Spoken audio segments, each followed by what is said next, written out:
Many Healthline magazines and articles all recommend that having a good nighttime routine is the key to getting a good night's sleep. After doing this nighttime routine enough for several days, several weeks, or even up to several months, your body will start to associate this nighttime routine with sleep, and it will make it easier for you to go to bed afterwards. I have been doing my own nighttime routine for the past few months with advice from many of these articles that we have read, and even many of advice from my own family members, such as my stepmom or even my aunt. I will hope to give you all this nighttime routine as an example for what you guys can do for your own nighttime routine. But any of these steps are substitutable or even negligible, as you don't have to do any of them or even include those you don't wish to or don't have the materials for. Today I'm going to be going over how to take care of your teeth, your skin, and how to relax before you go to sleep. For the materials you need to take care of your teeth, you'll need mouthwash, your favorite toothpaste, your favorite toothbrush, floss, either a string or picks. To take care of your skin, you'll need face wash, moisturizer, deodorant, and some form of lip care, either chapstick or an overnight lip treatment. To start off, you're going to be taking care of your teeth, which will first include brushing. Whenever you brush your teeth, you don't actually need to cover the whole toothbrush and toothpaste. You only need a small amount, maybe about this much. Covering the whole toothbrush doesn't have any more benefits than using this small amount, as using more isn't better. It's just a waste of materials. When you brush, you should take care to brush your teeth in a circular motion, as well as getting the areas of your tongue, the backs of your teeth, and your gums, as these are areas where bacteria like to hide and fester. After you're done with the brushing, you should move on to floss. You can use either picks or the string kind, but I prefer the picks as you don't have to stick your fingers all over in your mouth to try to get to those hard to reach places like the backs of your teeth, where cavities like to grow because they're hard to reach and people have problems cleaning them. As you clean with your teeth, you should make sure to get in between the areas between your teeth and your gum line, as these are areas where bacteria like to grow and they're hard to clean. And people don't like cleaning them because their gums are sensitive and they bleed.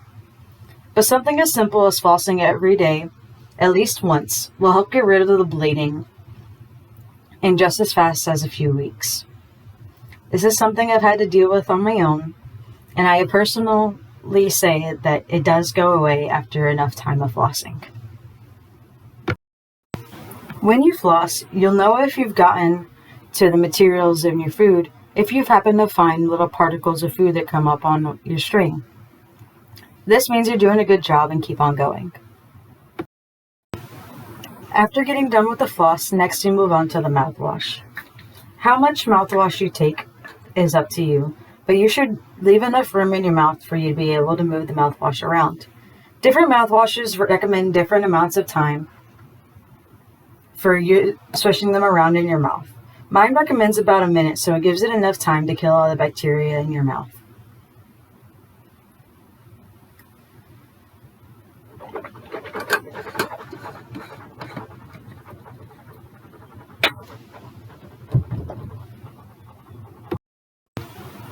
After you use mouthwash, avoid the temptation to rinse out the mouthwash after you're done with the mouthwash, as this could get rid of the materials that are killing all that bacteria. That burning means that it's working, so don't try to get rid of it.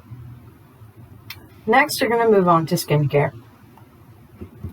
To begin this off, you want to wet your face with warm water from your faucet, covering every inch, including your cheeks, nose, forehead, and your chin, as these are the areas where where acne likes to grow the most. You'll get a liberal amount on your finger. It doesn't matter how much you use, because you're going to end up wiping all the excess off anyways. You'll cover your chin, your cheeks, your nose, and your forehead with the face wash and rub it in thoroughly. If it ever gets hard to spread the material around, just wet your hands again with more water and keep going. This will help spread the face wash around more and get it to the areas you have not yet covered. Try to avoid getting it on the edges of your hairline or your eyebrows, as excessive face wash could cause it to bleach slightly and get it slightly paler. After you're done scrubbing it in, simply rinse it off with warm water and you'll be all done with this step. After you're done rinsing your face, simply take a nice rag and blot your face dry. Try not to rub too harshly, as your skin's still slightly sensitive, and it simply helps get rid of the water easier.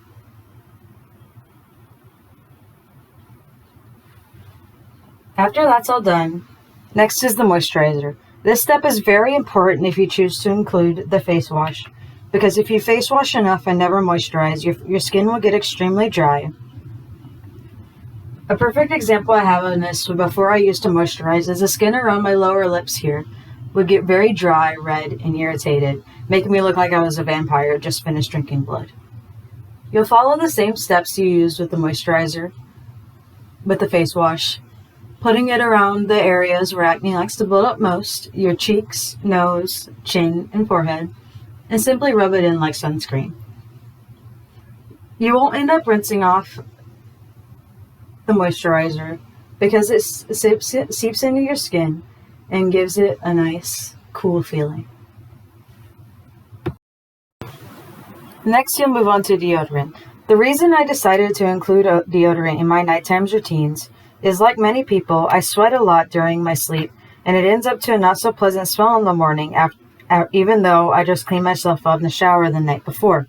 This helps prevent that stinky morning smell that you'll get in the mornings. To finish off the skin, you'll simply finish off with the lip care. Something like this, Burt's Bees Nighttime Treatment, is what I like to use for my lips, as it's more powerful and concentrated than simple chapstick. But if you don't have it, chapstick will do the same result. You simply open the container, put a small amount on your finger, and rub it in.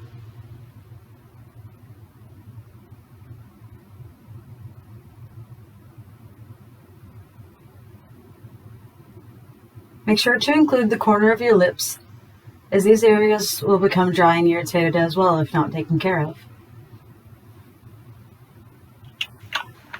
Simply close it up, and you're all done with the healthcare part of this video. The last part I want to give you is some advice on how to relax before bed. I like to relax before bed in many ways. But if you're addicted to technology like me, something simple like reading a book isn't enough to relax you before bed. What I like to do is to go to YouTube and watch these